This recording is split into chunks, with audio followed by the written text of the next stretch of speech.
Well, a very good Tuesday afternoon to you, everybody, and thanks so much for joining us today for a webinar I know you'll find really helpful and informative. My name is Sandy Elson, and on behalf of the travel professional community and travelprofessionalnews.com, I want to welcome all of you to today's very special webinar. I'm very pleased to welcome as our host, the host agency, Outside Agents. Our speaker is Chad Burt.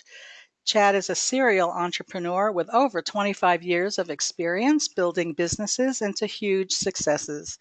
He's also one of the owners of OutsideAgents.com, America's premier host agency and 5-time Magellan Award winner and CLIA Hall of Fame Award winner for innovation. Chad's topic today is fraud, disputes, and solutions. Please remember that you are all muted during this webinar, but we welcome your questions. You can type in your questions at any time in the question area you see on the right-hand panel of your screen.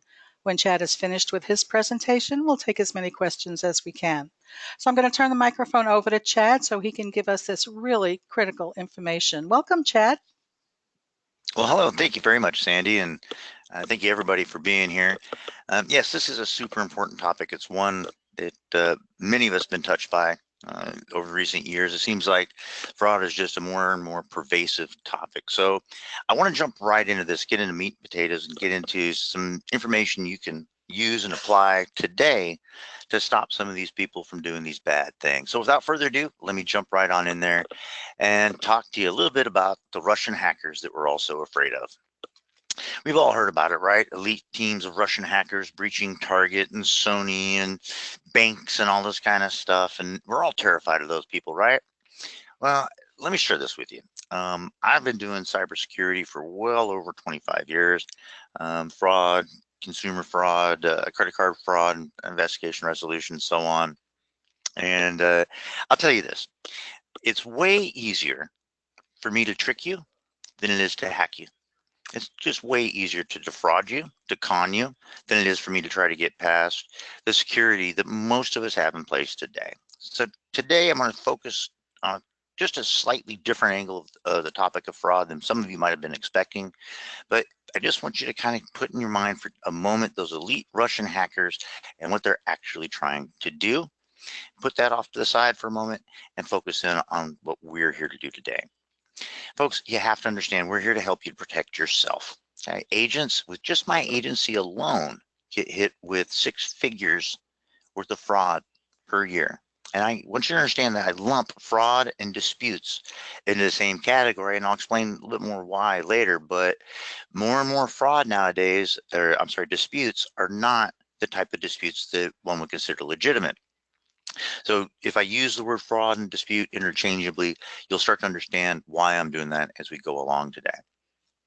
At the end of the day, folks, I never, ever, ever want to call you if you're with our agency or have you get a call from your host giving you the bad news that there's been a fraud or dispute under your account, because most hosts hold the agent responsible for that dispute. Okay, and it breaks my heart. I'm serious here. It breaks my heart to make that call to an agent when they've been defrauded in some way, and I have to tell them what their next steps are. Okay, so I never ever want to call you about something like this. So please pay attention today. I'm going to cover a lot of ground that should help you stay out of trouble to begin with and resolve situations if and when they do occur. So first thing we want to do is we want to talk about the types of fraud. And the first thing I talked about was the pros, those elite Russian hackers that are out to get your machine, your computer, and all that. Folks, please believe me when I tell you the elite level hackers, even pro level hackers, heck, even intermediate level hackers do not care about 1 or 2 credit cards that might be on your computer. Okay, they're more interested in hijacking your machine to use it to mine Bitcoin in the background than they are trying to get your personal bank account information. It's just not worth the time and effort to go after that level of information. By the time I get through a firewall, antivirus, and any other protections you might have in line, I might as well just gone on the dark web and bought me 100 credit card numbers. It's cheaper, faster, and easier. Okay? That doesn't mean ignore it. It just means there's some simple things you can do so that elite Russian hacking team will probably never get into your computer. Okay, first of all, maintain your devices. Okay, please maintain your devices. Now, if I sound emphatic when I say that, it's because over my years of experience, 95% plus of the time, 95% or more of the times when computers or networks have been breached, is because something wasn't up to date. So when you get that little box that pops up from Norton that says, update now, update. When Windows forces you to do that update at the most inconvenient time, that's because you could have done it sooner and you should have. Okay, update your machine, keep it current, keep your browsers current. When it says that there's an update for Chrome and it's a legitimate notification, update Chrome. 90 plus 95% of those updates, especially if it's a platform that's been around for a little while, are security related updates. Okay, something's happened, they've learned about it, now they want to update your software so that that particular type of attack can't happen again. So update your antivirus. Next, never, ever, ever use a public network for business purposes. Never. Okay, get yourself a VPN. You can get one for 10 bucks. I use ProXPN, I think it's called. If you have to be on a public network, make sure you're using a VPN. But generally speaking, the free internet at the airport or the free internet at Starbucks is prime ground for an amateur or low-level hacker to do what's called packet sniffing and grab some of the stuff that you're typing and hijack your machine for this purpose or that purpose, and you'll never know it happened. Okay, so never use a public network for business purposes unless you're behind a VPN. Next, keep everything encrypted and use strong passwords. Strong passwords. I know everybody hates strong passwords. Strong passwords are those ones that are random letters and characters and symbols and you can't remember it. It's a big pain and yada, yada, yada. There's a reason for that. It's way harder for me to crack that password than it is for me to crack a password that contains a word out of the dictionary, for example, or a name out of a book of names for babies. Okay, I can always start with that and do what's called a brute force attack against you and put 1, 2, 3 and a symbol at the end of it. Just keep on hitting your computer every hour or so, or your email account or your Gmail account or whatever, until I finally get through. So use strong passwords. I don't recommend using your browser to save passwords for a number of reasons.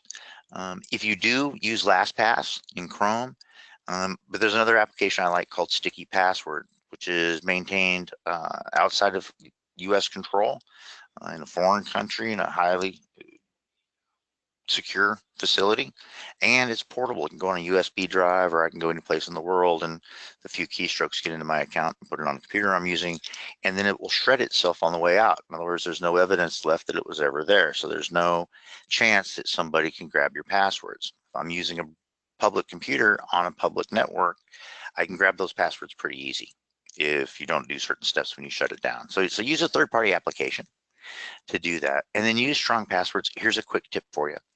Take a sentence that you can remember, and then use the first character out of every word and every number in that sentence to create your password. So for example, Chad Burt lives at 304 Village Green Avenue.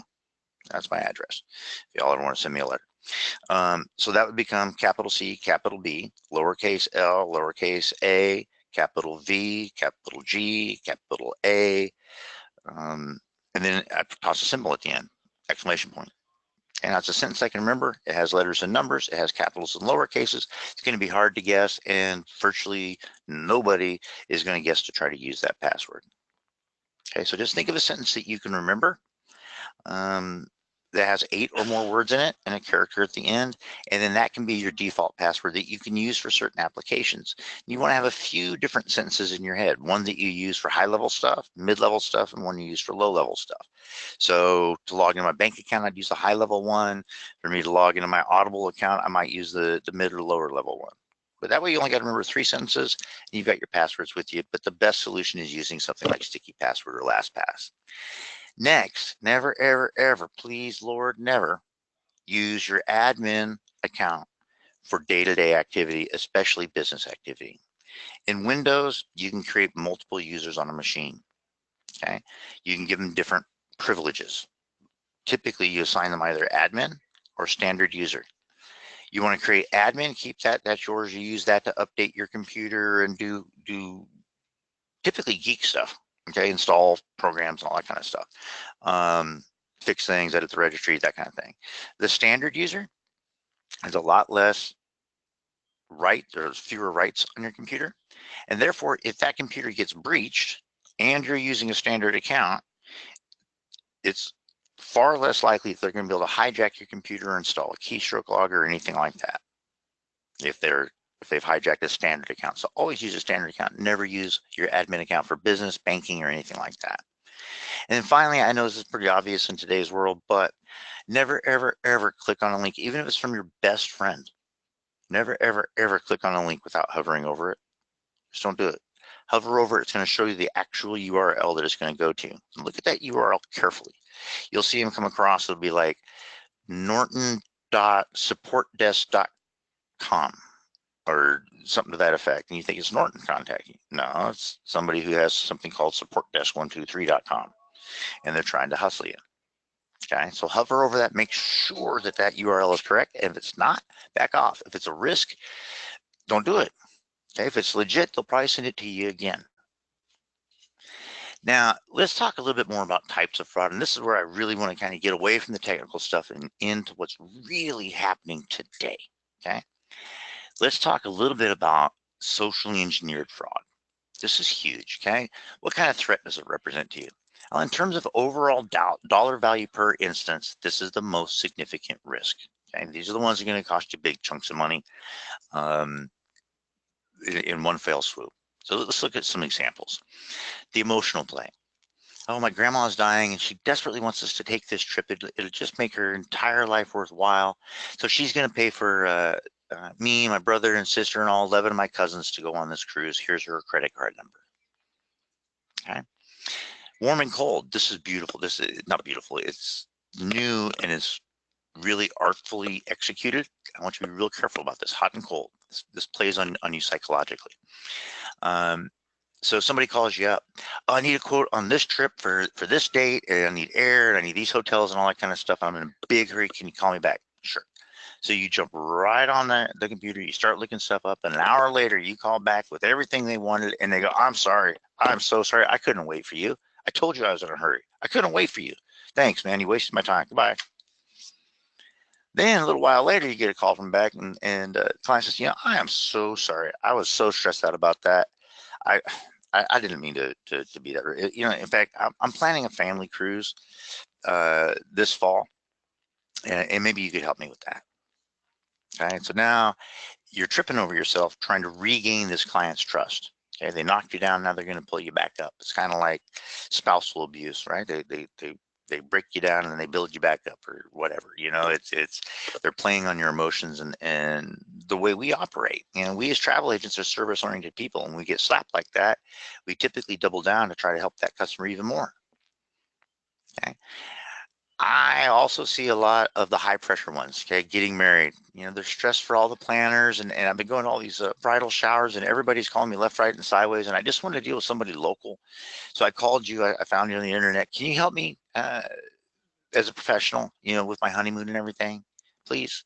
And sure enough, the phone number's from right around the corner from you, and there you are helping them out. Come to find out the phone number's spoofed, and bad things are about to happen. You also have the friend of a friend. Okay. Oh yeah, I saw you on Facebook. You're friends with Mary. Sure, we all got a friend named Mary or Sherry or Terry or something. They're kind of gaming you. Okay, it's a confidence play. And I know somebody who knows you, so I don't have to worry about it. Okay. And then similar to that is man in the middle. My boss needs me to set up this trip, or my church needs me to set up this trip. So obviously you'll be using a credit card that doesn't have any of the travelers' names on it. You're there to help. The poor guy, his boss is a jerk, and he just wants to keep his job. Can you help me out? Now he's going with the emotional play on you a little bit, and you're eager to help, so you jump in there, and then 30 days later you get a chargeback notice. And then you also get the person who calls up, like they do this all the time. Yeah, my last travel agent, used to always book me LAX to MCO. I did this, that, and the other, using a lot of the lingo and stuff like that. Like maybe they've got a corporate background, or maybe they've worked with a professional, travel professional in the past, and they've retired or whatever like that. But it creates a false sense of comfort with you because this person, obviously is a seasoned traveler, knows what they're doing, and so you can just kind of jump right in and start doing business. All of these are social engineering, and all of these are designed to play on your psychology and emotions to get past your defenses, to get you to do something that you might not always do. Okay. Now I'd like to talk a little bit next about opportunistic fraud. Okay, this is the threat's important. It declines as you move away from urban areas in terms of its commonplaceness, if you will, or how often it happens. But in a nutshell, these are people who are taking advantage of a situation um, and ultimately taking advantage of you or your client and therefore you. So anytime you take your computer in to get it repaired or have somebody work on your network, make sure that the company you're dealing with is reputable, seriously reputable. You're letting them into your innermost sanctum. You hand me your computer, and based on my experience, I can tell you where you've been, what you've done. I can bring out all kinds of data out of your computer that you thought was encrypted. And then I can also hand it back to you and have your computer tell me everything you do for the rest of its life. And I can do that regardless of what kind of virus that you have or antivirus or protection that you have. So make sure you're using a reputable company. I do not recommend Geek Squad. Okay. Typically, they have very new people being paid very little. Nothing against the company as a whole, but they have a really high turnover rate. And anytime you have a high turnover rate, you have a lot of people who can leave with a lot of data. Okay. So make sure they're local, make sure they're reputable, and make sure you keep an eye on them like a hawk. Also, people who walk into your house, hey, what's your Wi-Fi password? Okay, boom. They now have access, especially if you're using admin accounts around on in your local network, to your world. Okay.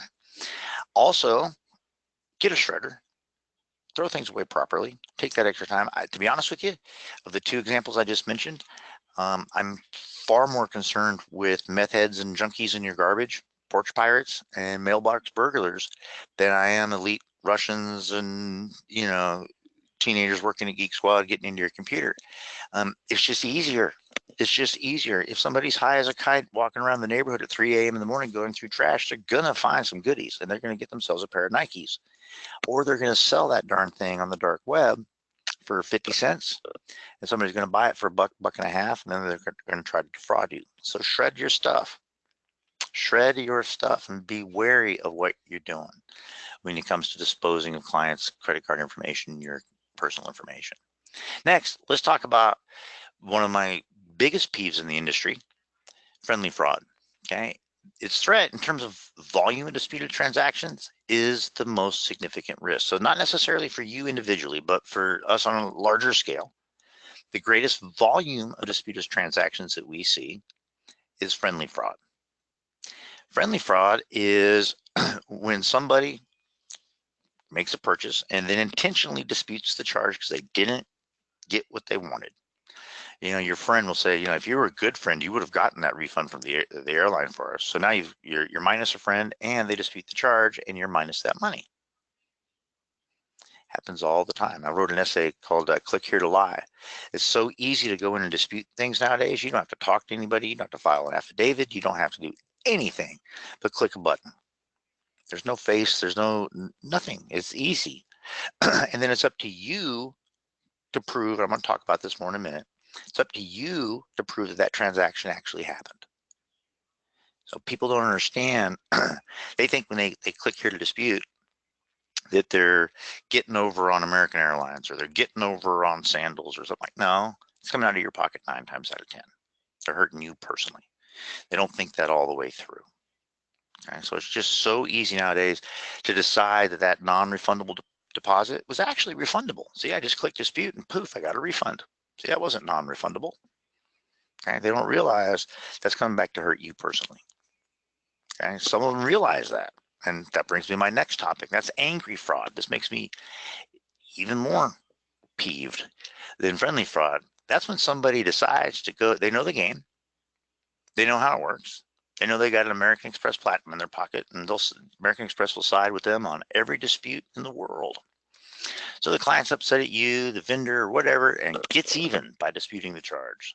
Okay, so they decide they get someplace, they decide they don't like whatever, so they say, well, I'll get different accommodations. When I get home, I'll just dispute the charge. The travel agent screwed this up anyway, they deserve it. And they're punishing you. They're making you their personal whipping post, and that's not cool, but it happens all the time. So next I want to talk about the types of disputes as opposed to types of fraud. I'm going to kind of get into the actual dispute process, and then I'm going to talk to you about some solutions and prevention measures. So let's talk about types of disputes. So the most popular types of disputes are card not present. I don't even know how that agent got my credit card information. Do you even have a copy of my credit card? Did you get a physical imprint of this? I mean, I wasn't even there. I never authorized this. And the card's not present. What do? Product not as described. Well, I got there to the hotel and you said the walls were blue, but they were definitely teal, and it ruined my whole vacation.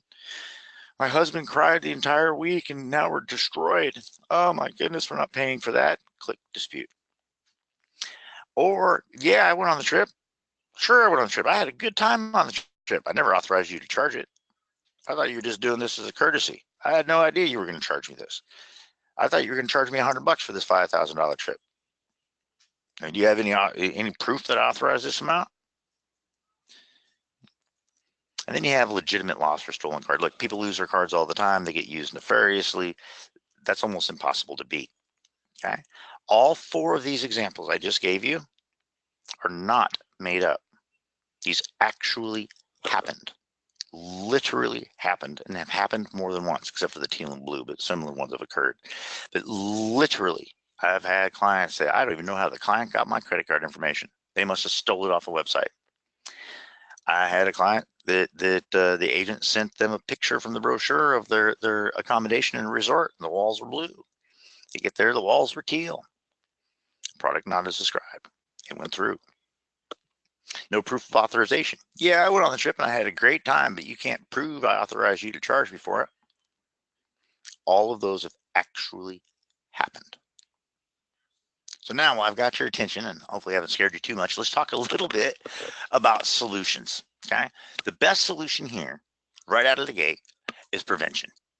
Understand the signs of a problem. Know what to watch out for. Okay. Here are my favorite ones to teach agents to watch out for. And I want you to be hyper vigilant about this stuff. Now,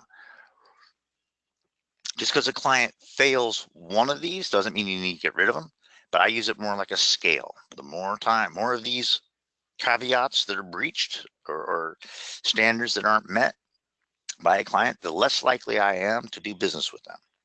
Folks, one of the key points I'm making for you here is it's okay to walk away from business. This is your business. If it's not good business, don't do it. If it doesn't smell right, don't eat it. Okay. At the end of the day, it's okay to walk away from business. Okay. First key sign, the person paying isn't traveling.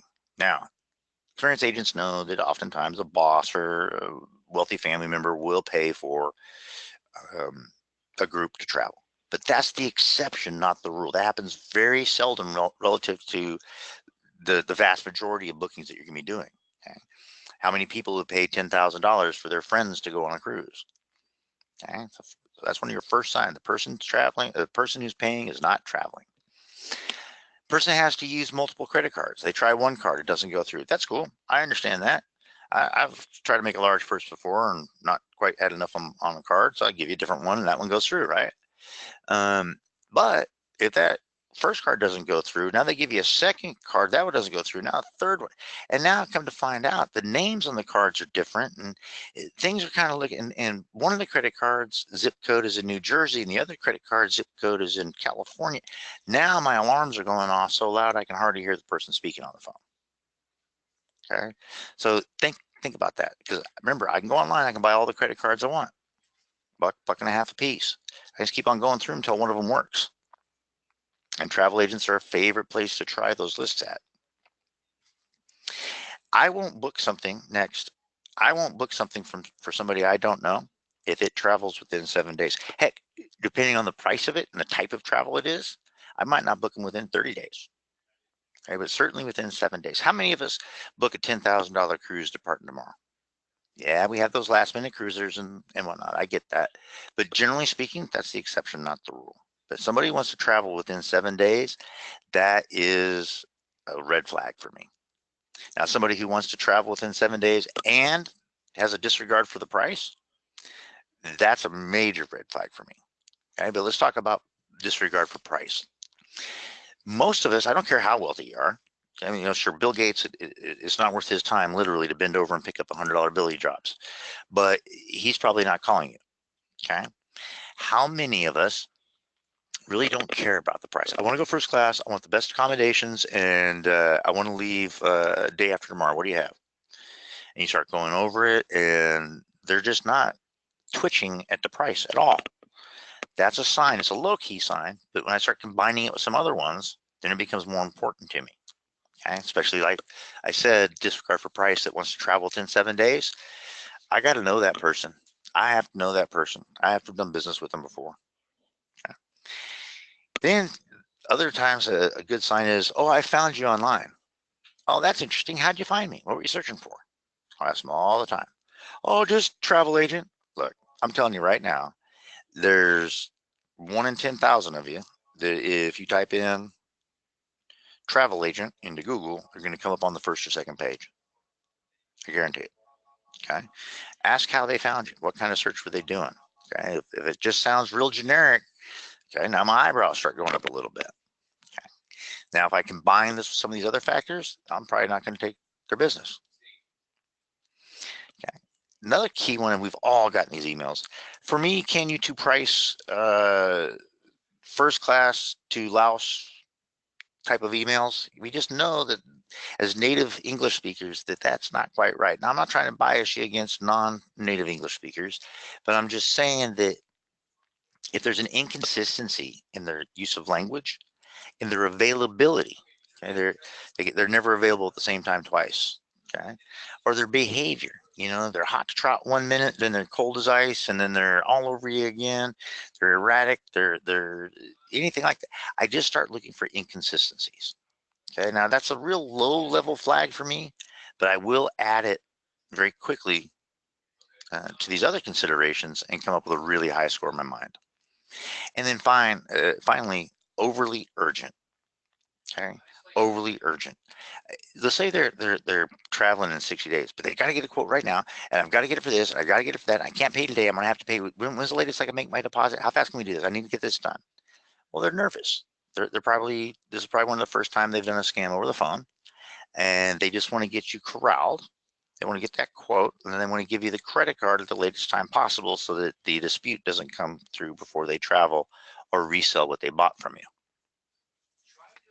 So these are really important considerations that are going to help you keep an eye out. I know some of this sounds like common sense, but I want you to darn near print this out and put it up next to your monitor and just get a vibe for things. See, just in your mind, do a little check off. Oh, wow, this guy is really urgent. He's traveling in 15 days. And that first credit card didn't go through. Maybe I need to think this through. So what can you do when you're thinking things through? Well, basically use your common sense, use your gut. Okay. Is it too good to be true? If it stinks, don't bite. Okay. Err on the side of caution. One key thing for me is if somebody won't, let's say I'm getting to a point where my spidey sense is tingling just a bit. Okay. Then I might give them a call. And if they won't get on the phone, the only thing to do is text me. The only thing to do is email me. A lot of times that's a sign of either a millennial who prefers to text than talk, but more often it's a sign of somebody who wants to be as anonymous as possible and doesn't want to get on the phone where they might get tripped up. And as long as I'm texting or emailing, I can think through what I'm saying and how I'm saying it and create my story, my lie, pretty thoroughly pretty comprehensively. But if I'm on the phone, now I'm tap dancing and I might make a boo-boo. So I prefer not to be on the phone and I prefer to be anonymous. Okay. Heck, Google their phone number and name. I like truepeoplesearch.com. They, for all these people search websites that charge you money, they're free. They're actually pretty good. They actually found my dad in there, who's a retired police officer, and he hasn't been in a phone book in 50 years, more than that. Okay, they found his phone number, so you can check them there. And then again, there's too many bumps in the road. Don't drive on that road. Don't drive on it. Okay? If there's just too many little things, I'd much rather see you walk away from a $3,000 transaction than have to pay $3,000 because it was fraud. Now, I'm not asking you to run away from everything, but just use your common sense and your gut, your heart, your spidey sense. Be there and be ready. And now let's talk more about solutions, and let's talk about documentation. Now, most of us who've been in the business for a period of time know that the key here is to document everything. And I'm going to talk a little bit about that right now, the importance of documentation. Now, DocuSign and their lower cost competitors are very legitimate in today's world. They're readily recognized by courts. They're oftentimes recognized by credit card companies and vendors. It's not like it used to be. There's kind of no question on a DocuSign or related type of document. Okay, it's perfectly legally binding. As a matter of fact, you can sign court documents via DocuSign sometimes nowadays. Okay. Next, keep all voicemail, all email, all text communications. Keep them until 30 to 60 days after that client travels. All of it. All of it. Create a folder on your computer or in your email. Put everything in there. I don't care if it's a hi, how you doing? Put everything for the entire time you're dealing with that client on a given transaction. Put it in the folder. Keep it there. Okay, so that you can support any assertions that you may have about the validity of a credit card charge, or dispute their allegations that it was not a legitimate charge. Okay, you said I didn't authorize it. Well, here I've got an email says so right there, and I've got your credit card authorization form right there. All this stuff adds up to prove your point that a charge was legitimate, in fact, not fraudulent. Now, I mentioned something here called MPG. That's a product that we offer. It's basically a payment genie. It's like a micro DocuSign. We also offer something called My Booking Genie, which is a microsite for groups, collects information and all that. If you're collecting credit card information, please don't do it via email. Please, please, please, please don't do it via email. But rather have it sent to you in some kind of secure way, or do it over the phone. And then anything that you're keeping of that nature, first of all, I wouldn't keep credit cards. I know it's nice to be able to say, oh, I have your credit card on file, but don't store the CSV. Okay, you're always going to have to talk to them for that. You're always going to have to gather that information. So put it on your computer, and here's a little trick for you. Right click it and hit compress. Okay, that's going to zip it up. Okay, I think most of you know what a zip file is. It's a compressed file. And when you compress it, it's going to ask you for a password. Put a password on it. Okay, so now that information is being stored on your computer, but it's encrypted. So there's two layers, arguably, your computer password / email password, and then the file itself is encrypted. Okay, again, the more steps you have to make a hacker go through, the less likely they are to go through those steps, unless they know that there's a honeypot on the other side. Now, if I look at a little file, a little 2 kilobyte file, I'm not thinking honeypot. I'm thinking this isn't a big deal. I'm moving on. I'm not going to try to beat 2 layers of encryption. Okay. Next, let's talk a bit more about documentation. Credit card authorization form. Now, we provide digital credit card authorization forms for our agents. Your host may as well, but you can create something in DocuSign, Jot form, Google Forms, whatever. Again, don't put credit card numbers in them, but you can certainly, identify the credit card using its last 4 digits, the bank it's drawn on, and so on. You don't have to use it. If your mom calls you and wants to book a flight, I'm not sending my mom a credit card authorization form. Your best friend, somebody you've been doing business with before, et cetera, et cetera, et cetera, multiple occasions, that kind of thing. I'm not going to bother a lot of my clients with credit card authorization form. But when we start getting into high dollar, new clients out of my new normal market, first transaction with us, any of those signs I was talking about earlier, that are adding up to me, I'm going to use this credit card authorization form. Let's say I got enough warning signs to make me a little nervous, but not enough to make me walk away from the business. Boom, credit card authorization form.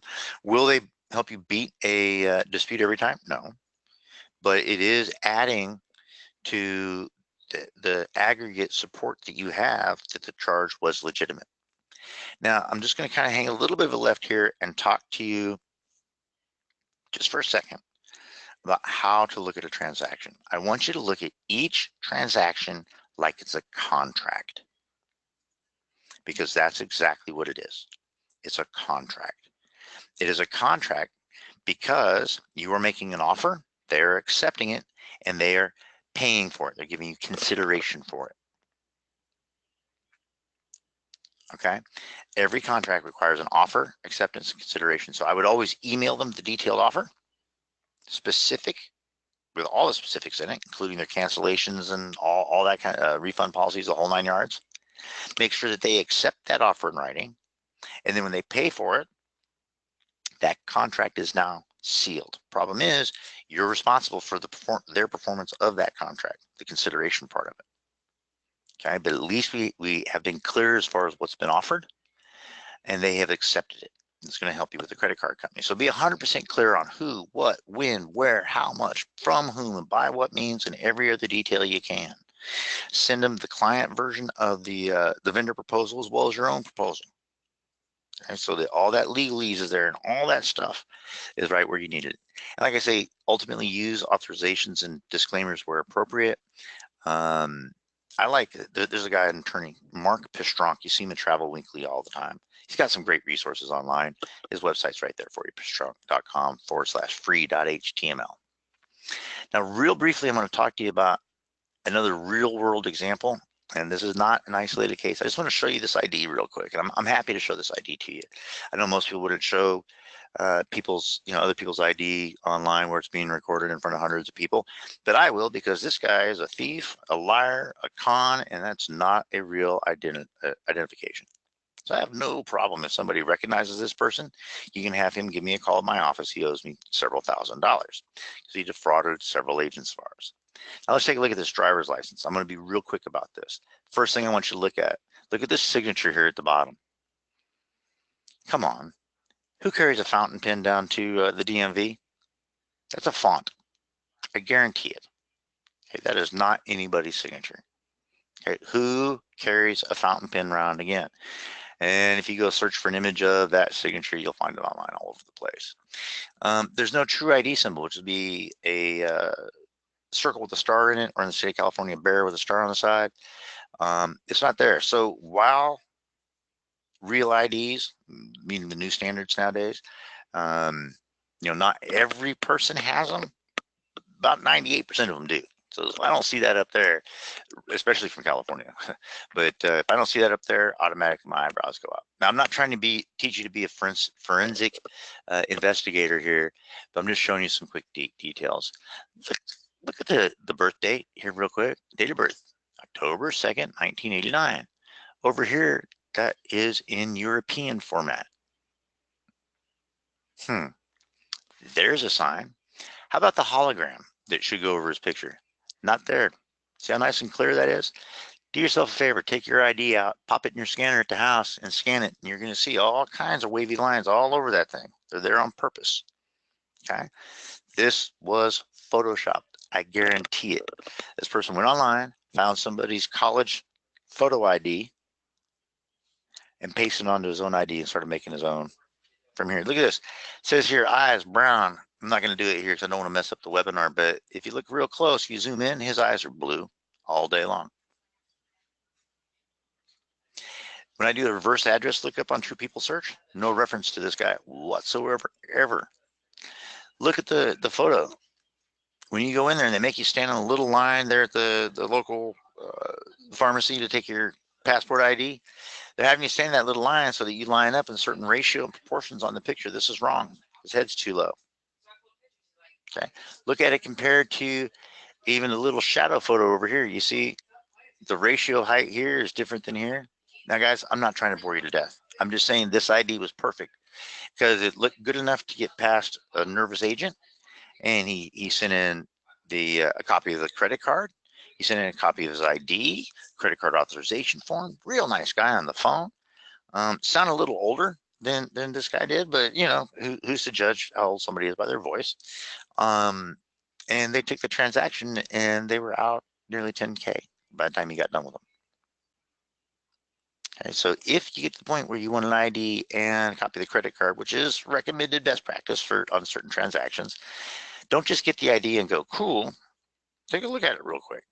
Just about any, you don't have to be a professional bouncer in a college town to recognize some of these signs. You know, that font, the date format, even heck, just look at the alignment here. From the word of the bottom of the word ID to the bottom of that B, it's wrong. The state of California spent a lot of money to get this system. I guarantee you they're not printing these things out of alignment. So when you implement some of these document solutions, don't just accept what they submit to you, read them. Take a look at them, examine them, make sure that they meet your standards. Now, again, let's talk about offer acceptance consideration. Here's where emails and all correspondence, saving that is going to save you in the long run. Okay, because you have that documentation that an offer was made, they accepted it, they understood what they were accepting, and they paid for it. And next, don't be afraid to ask pointed questions to clients. Seriously, this is a business transaction. Don't be shy. Okay? I'm going to ask the guy I'm buying the car from how many miles it has on it, right? I'm going to ask him the questions I need to know to make an informed decision on this contractual obligation I'm entering into. So ask specific questions and get answers. Don't assume that just because you told somebody something means that they're going to say that, or that they're going to agree that they understood it. Yeah, you sent me all the stuff from the vendor and all that, but I didn't click on the refund policy link. Nobody told me to. I didn't know about that. Okay. You'll have clients do that. So ask them specific questions. You can write this down. Hey, just before we get ready to finish up this transaction, I'm so excited for your trip. I mean, this is going to be a trip of a lifetime for you. Just wanted to make sure that you reviewed the cancellation refund policies and you understand and agree to them. Did you have any questions regarding those? Also, did you review that travel insurance information I sent over? Remember, it needs to be purchased at the time of deposit. Do you want to purchase it? And did you review the detailed itinerary and invoice? I think I got everything right, but I want to make sure that it's right for you too. Did you have any questions? And also, do you have any health issues requirements so I can forward the information to the vendor and I might be able to help follow up a little bit? Get them to answer these questions. Them going, yeah, does not count. Okay, what question are they asking or answering? And you don't have to make it this formal. You can make it conversational. Okay, just kind of a summary of your trip, Mrs. Jones. Just want to go over a few things. Did you get, this? Did you understand that? Da, da, da, da. It's going to make you look professional. It's going to give you credibility, and it's going to protect you from some of the more unscrupulous members of our society who might try to abuse the fraud and dispute system. Okay. I also recommend that you provide your own invoice and a copy of the vendor's client-facing invoice to the client. Some agents don't like to do that because we're giving away, I don't know what, the name of the vendor, that kind of thing, but they're going to find that out anyway. So I would recommend that they have all that information available for them. Now, in conclusion, I want you to just do a few very, very simple things. Okay. Keep your eyes open. Okay. Keep your eye open for criminals. Most of us know what a criminal looks like, what a criminal smells like. Okay. They kind of tend to give themselves away early on. If they were good criminals, they probably wouldn't sound like it. Okay. So keep your eyes open. Also, even more so, keep your eyes open for bad clients. There are people who are just going to give you the heebie-jeebies right off the bat. Don't do business with them. Okay. Too many bumps in the road. Clients that just seem to be driving on this really bumpy road. Walk away. Bad situations, poor communication, false sense of urgency, just your gut telling you, what's going on. Keep an eye out for that. Ask your host what they can do to help. We at outsideagents.com have a dedicated fraud support team and a program to support protecting you folks. And assisting you when you are defrauded or illegitimate disputes come through. So ask your host what they can do to help you with preventing fraud and helping you resolve disputes and fraud. And I want you to be proactive and professional. I think I've said it several times, but I want to reiterate, this is your business. You're responsible for it. You decide who you let in your door. Okay? Be proactive. Don't be afraid to say, I think that at this point, I really appreciate the opportunity to do business with you, but at this point, I think that Expedia is going to be a better opportunity for you. Don't be afraid of your client. Don't be afraid to say no. Don't be afraid to protect your home, your business, your livelihood. Okay, be professional, be proactive. And again, document everything. Document everything. If I pass a client on the street and they wave and say hello, I might write it down. Depends on how I feel about that client. But document everything. That's going to give you credibility in the event of a dispute or fraud. It's going to make you sleep better at night. And it's going to make your clients really understand that you are truly a professional. At the end of the day, long term, this is going to contribute both to your bottom line and to your peace of mind. Now, did anybody have any questions? Sandy, you still with us? I'm here. Cool. Do we have some questions coming We through? do have, but first I want to tell you that was just incredible information, Chad. Thank you so much. That was Thank you. so thorough, and if everybody did everything that you just outlined, we'd all be a lot happier and have a lot fewer problems. So let's get to some of the questions. Is there an antivirus program that you would recommend above others? I like 3 of them. I like WebRoot, I like Kaspersky, and I like Norton. I like WebRoot because it's very light. It doesn't take a whole lot of system resources, and it's probably one of the corporate norms nowadays. Kaspersky is just really bad to the bone. It's just hardcore, but it's a little less friendly for the end user. But it's just written by one of the most brilliant minds in this field, and it's really wonderful software.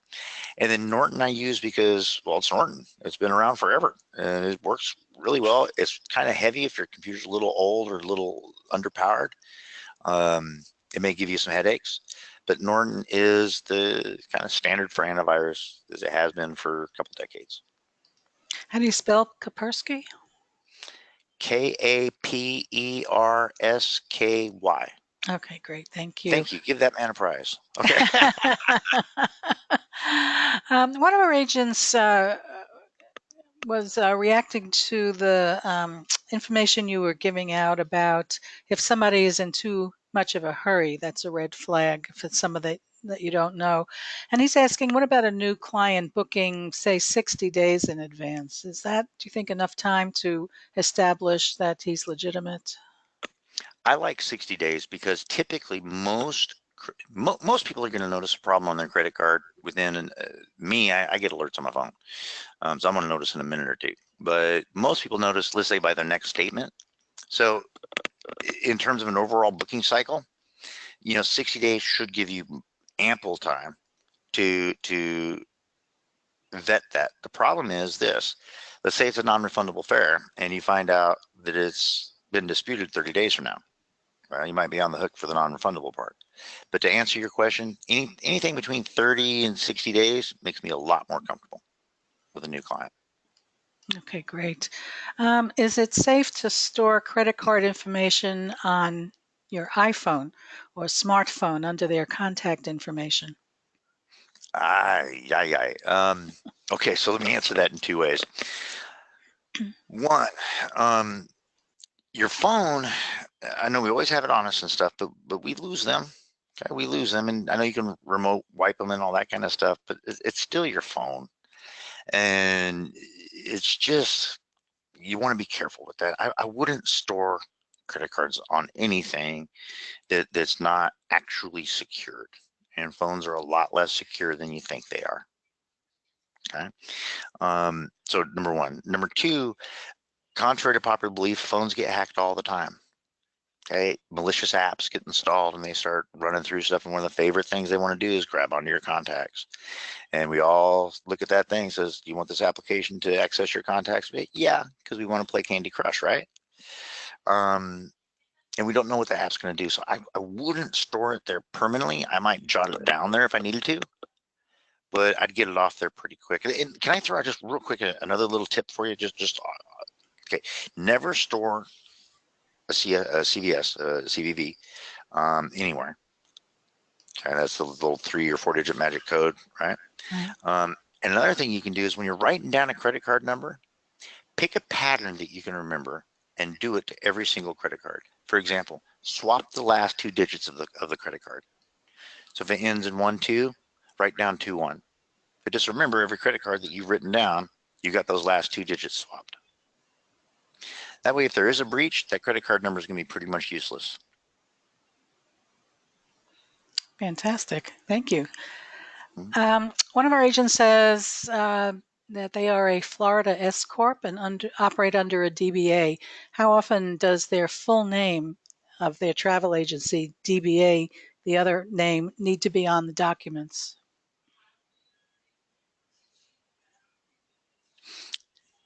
Let me understand the question. So they want to know S corp and they're a DBA. How often does their DBA name and their actual name need to be on the documents? Yes. Yeah, I would always, always, always identify the DBA.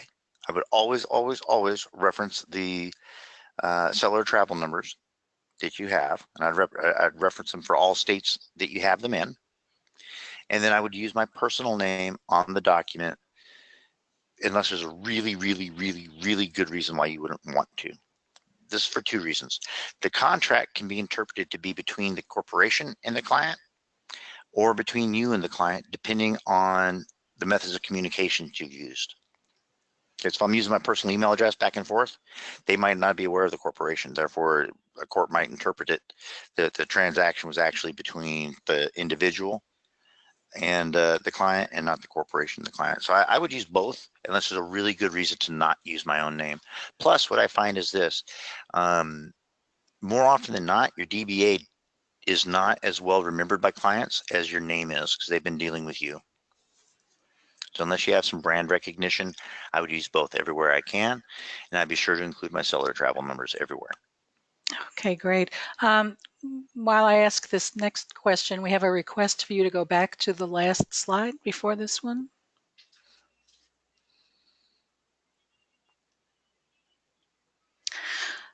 Okay. One of our agents is pointing out that the name of that antivirus is Kaspersky, KASPERSKY.com. So we thank her for that. Okay. Let's see, we have several questions. What are some secure ways to collect document photos and scans from clients other than DocuSign, especially for clients who are not technically proficient? DocuSign has competitors. Okay, out there, I forget the name of them. We've used a few different ones, e-signature and a couple others. They're a little less expensive, but look, for $10 a month, I think they have a free option. But let's say it's $10 a month. Use DocuSign. Okay, if you're going to collect their passports and all that kind of stuff, if they can scan them and email them to you, then they can scan them and upload them to DocuSign and walk them through it and explain to them this is for your security. Okay, this is, I'm not trying to make this hard on you at all, but I'd much rather have this come through bank level military grade encryption than sent as pure text and an image over email where any teenager can snatch it. So, those work. At the end of the day, another option, and don't tell anybody I ever said this, okay? But if they can scan it, okay, have them scan it and then have them scan it again, scan what they just scanned, scan it, print it, then scan it, and then they can email it to you that way. It's really hard for a hacker. If I see a JPEG coming through or a PNG coming through, and it's in its original format, I can do a cursory scan on it pretty easily as it goes by to get an idea of what kind of content it might have. If it's been scanned from its non-native form, then it actually, when you print it, there's actually micro marks on it that create a unique identifier for that particular piece of paper that was printed on. And it really screws up my ability to read that image as it goes by. I was actually have to steal it and then take a look at it. So you're talking So about scanning the printout of the scan that you just made. Yeah. So scan, print, then scan. I don't recommend doing that. I beg you not to do that. But if the only way the client is going to get you that information is that they scan it, then scan it, print it, and scan it again. Okay, excellent. We'll take a couple of more questions, and then Chad, do you have any place where our agents can email or can go if they have questions they think of after this webinar is over? What resources do you recommend? You're welcome to call me or shoot me an email, chad@outsideagents.com. My phone number is, if I'm allowed to say, 866-208-5604. My extension is 210. It's a topic I'm very passionate about. I'm happy to talk to anybody Great. about it. Thank you for giving out that information. And we won't tell anyone that either. Thank you. Okay. Last couple of questions. Is there any recourse when someone does get a charge back and the bank sides with them? Yeah. Oh, I'm so glad you asked this question. Sue them. Sue the client. Take them down to small claims court and sue their butts. Okay. I'm not trying to bring dirty language in this, but this is important.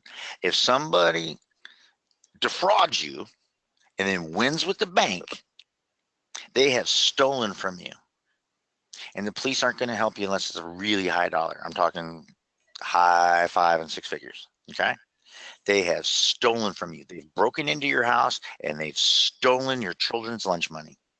They've stolen your college education. They have stolen from you and they deserve to be sued. And the court, small claims especially, loves it when you walk in with some of the documentation I mentioned, where clearly there's been a contract and somebody decided to go ahead and lie about it and take the money away from you. It's called unjust windfall. It's a civil tort. You can sue people on it real easy.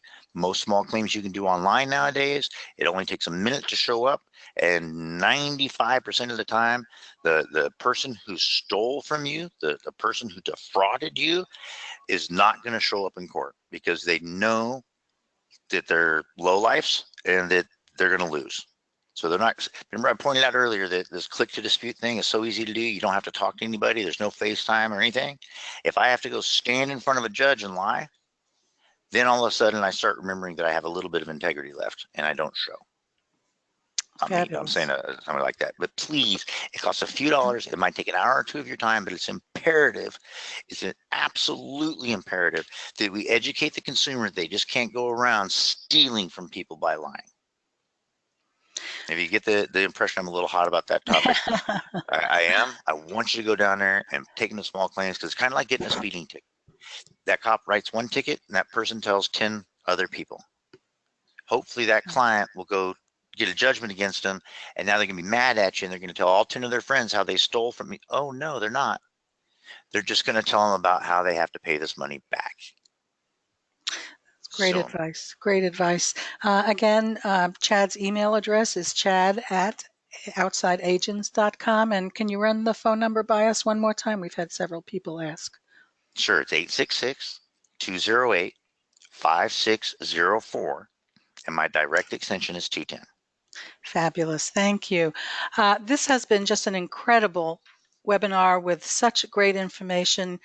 Chad Burt from Outside Agents, thank you so much. You've really gone so far into helping us avoid all these nefarious things that happen to the travel industry and other industries as well. So again, our host today has been Outside Agents, and our fantastic speaker has been Chad Burt, co-owner of Outside Agents. Chad, thank you again. Thank you so much. Thank everybody for attending. Thank you very much. I want to add my thank you to the agents who attended. I know you got a lot out of this, so I know you're glad you took time out of your day to be here, as are we. So enjoy the rest of your day, everybody, and we will see you next time. Bye, everyone.